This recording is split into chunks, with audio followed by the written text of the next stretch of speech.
Hello fellow CG artists and 3D modelers, and as well as 2D artists, maybe not as much gamers. This is an HP Victus device with a 3050 graphic card. We're gonna test it, we're gonna see the performance in Blender, and then all of that fun stuff. Opening the box, what we get is the following, which is the charger right here. As you can see, this is your charging brick right here. So this is your charger, and then you get the cable as well. So that's what you get when you first open the device. So we're gonna take that off and put it aside. The main course, which is the laptop right here. This looks amazing. Let's go ahead and get it out. Wow. Okay, that's way lighter than I thought. I thought this would be way heavier for some reason, but no, it's very light, and I love that. Huh. Now, I wouldn't say like it's light, but it's relatively a thin device, because I thought it would be ginormous, especially for the price that you would be paying for such a device. And it's designed and engineered by HP, and it's Victus. Nice. Now, the big test, which is, can we open it with one hand? So let's go ahead and do that. Okay. No, okay, okay.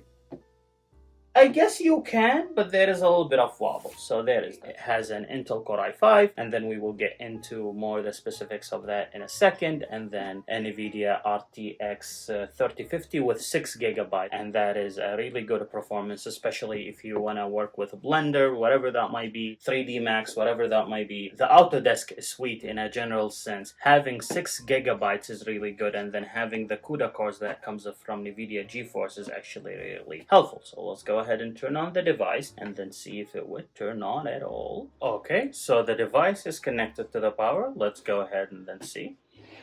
So the device is turning on right now. And when we are typically here, Windows would not allow you to continue any further without doing, for example, any Windows setup, such as connecting to the internet and then setting up an account through your Hotmail or Outlook or whatever that might be. And I really hate that. What I like is to set up a local account, so an offline account. And plus, I do not like to connect to the internet when I am setting up the device, just so I can get into the device and then see what's going on. And with that in mind, there is actually a trick to bypass that. So what you will do is Shift 10, and then when you do Shift 10, it will show you this. Now, the next step is you need to make sure that your caps locks are on, because you need to write in capital letters. So I click it, you see this light right there. When I turn it on, that means my caps lock are on, and then it would turn that. Now, if I type right now, it will not type, because you need to move your mouse and then click on the prompt right here, so you can actually be registered with the prompt. And when that happens, you're gonna do OOBE. So basically, that's the command that you will be putting, and then a backward slash, not a forward slash, and then you would do by, which is B as in boy, and then Y as in yellow, and then you do pass, which will be P as in Peter, A as in Arsenal, and I am a Tottenham fan, so Arsenal, and then S as in Sam, and S as in Sam, and then after that you would do N, R, O, N as in Nancy, R as in Rio, and O as in October. When you do that, you hit enter, the machine would actually restart, and when it does restart, it will show you that, hey, you can click on an option where there is no internet and continue. And basically that's what we did. So we will wait for it actually to come back, and then we would go from there. So right now it's Victus, it's turning on. Now the Windows sound again. And then here we're gonna start over, we're gonna choose the United States. After the United States, we're gonna choose the US keyboard, yes. And then here we would skip. And here we are able to connect to the internet as we need to. However, we do have a new option, if you can see here at the very bottom. And basically that option says, I don't have internet. So you're gonna click on it, and then actually it's gonna bypass the internet. Now here, your only way to go is to accept, which is the agreements and all that fun stuff. And here you're gonna name the device. So for the device, I'm gonna name it Test 1. and then I'm gonna hit next. And then for the password, I'm not gonna put any password, so I'm just gonna hit next. And it's gonna do its setup and all of that. Now for the location and find my device and all of that, my information is very valuable, so I'm not gonna give you anything, and all of that would be turned off. And then we're gonna hit next as well. And the device is setting up itself and all of that fun stuff, getting ready, things for you, ready for you, things. Whatever way you want to look at it. And then it should open. This might take a few moments. Do not turn off your PC. However, that's how you simply skip. And when you skip, it will get you to the Windows and you will be good to go. So now the device is turned on and we are good to go. We can actually check what we have. So in this case, we're gonna go to performance, and then in performance, we do have a 13th gen Core i5 13420H. In terms of memory, we only have 8 gigabytes of RAM. I will definitely be upgrading that to 16 gigabyte of RAM, and I will be showcasing that case. And actually, I will stress test it and see how much RAM we can put. Is the maximum 32? Is the maximum 64? Is the maximum could be perhaps 96 gigabytes of RAM? We will put that RAM and then see what happens, and we will see how much the device actually can read without any issues. Maybe that's gonna be in different videos, so keep an eye for that. And then for the storage, basically we have a Samsung drive as it seems, and then that drive is 512 gigabytes capacity, and we will test the speed of it in a second. In terms of the GPU, we do have the first GPU, which is the GPU 0, because it's an array for my computer science friends there. That GPU is a shared memory of 3.8 gigabytes, and I believe if you increase the RAM, this shared memory will be increased, and this can be useful in terms of rendering. If you are rendering videos or whatever that might be, this internal graphic card is actually useful for that. However, the beast and the main thing, that would be the NVIDIA GeForce RTX 3050 6 gigabytes version, not the 4 gigabyte version. Now, before we go into the testing for a Blender, I would like to see what type of speeds we have with the SSD that is within the device. So we're gonna go ahead and start that. And we are looking at 4,914, so almost 5,000 for the write speeds.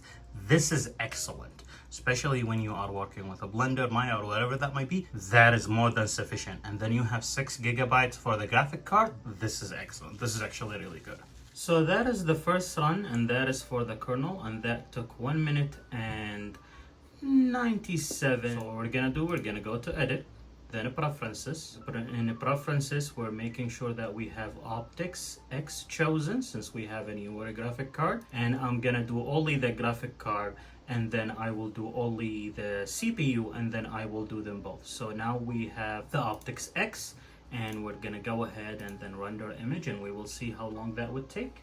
This is more like it, as this took only 36 seconds, which is way faster than the very first run, which was only 1 minute. This only took 36 seconds. So what I'm gonna do, I'm gonna go to edit again, and then from edit I will go to preferences, and then from preferences GPU selected. Now I am gonna do both the GPU and the CPU, and I'm gonna go ahead and render image as well. Now both the GPU and the CPU was slower, where it took only 52 seconds, which is still really good. However, we know that using only the GPU will give us a much better performance. Right now we're only gonna use the CPU, and then we will see how that goes. And then after that, I would like to try the CUDA cores as well, only with the GPU, and we will see how much that would give us as well. So we're gonna go ahead and render right now.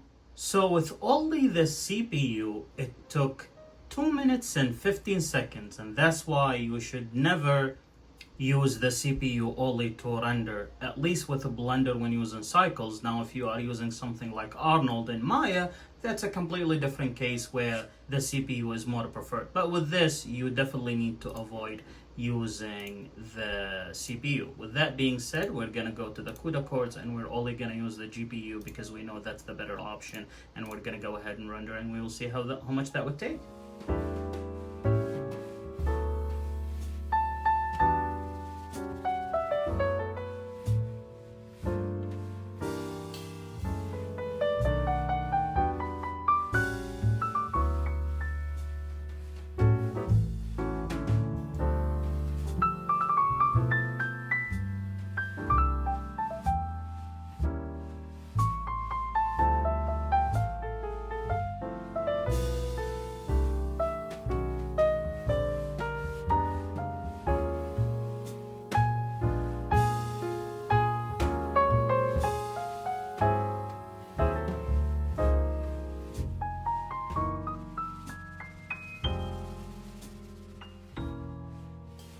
Now with CUDA cores, we got 47 seconds, and that's not the best compared to the 36 seconds that we got at the very beginning. So we're gonna go ahead and then do one last test with optics, only using the GPU, and then every other test we're gonna do is basically using optics, and we're gonna use the GPU only, and we will go from there, and we will do a quick comparison and see what would be the results that we will be getting throughout. So with only the GPU and through optics, we got 36 seconds, which is the best results that we can get. And with that in mind, we're gonna close that, and we're gonna close that, and we will not save, and we're gonna go ahead and do something else. Okay, so this is the Fox scene, and we got 26 seconds. However, this is the kernel run, so now we're gonna make sure that everything is set. So optics, the graphics card, and then from there we're gonna go to render and then render image, and we will see. Actually, before that, probably I should check one more thing before we go into there. And that is, I just wanted to make sure that we are on cycles supported, and then GPU compute, and then again going to preferences, we have optics, and from here we're gonna go and render image. And this is the second run, and the second run took 20 seconds, which is 1 second faster than before, and I guess that might be in the margin of error. So basically with this, the time that it would take to be done is 21 seconds, which is still a relatively really good time, taking into account everything that we have. I do believe if we upgrade the RAM from 8 gigabytes to something higher, such as 1632 or even 64 or 96, I think we will get a much better performance, and I will definitely be upgrading the RAM and doing more videos about that, and I will be doing some gaming testing as well down the line. However, that's my initial impression, and as well a test benchmark for a Blender using the Victus from HP. And do I recommend this device for people who are using Blender? Yes, 100%. With the 6 gigabyte that you are getting, just upgrade the RAM and then you will be good to go. And also, with how much speed you are getting with your hard drive, honestly, this is really good, and it's a really good deal. I do recommend this device, and I will be definitely down the line be testing things like Maya and then ZBrush and all that fun stuff. So stay tuned for that. And other than that, have a wonderful day, and thank you so much for watching.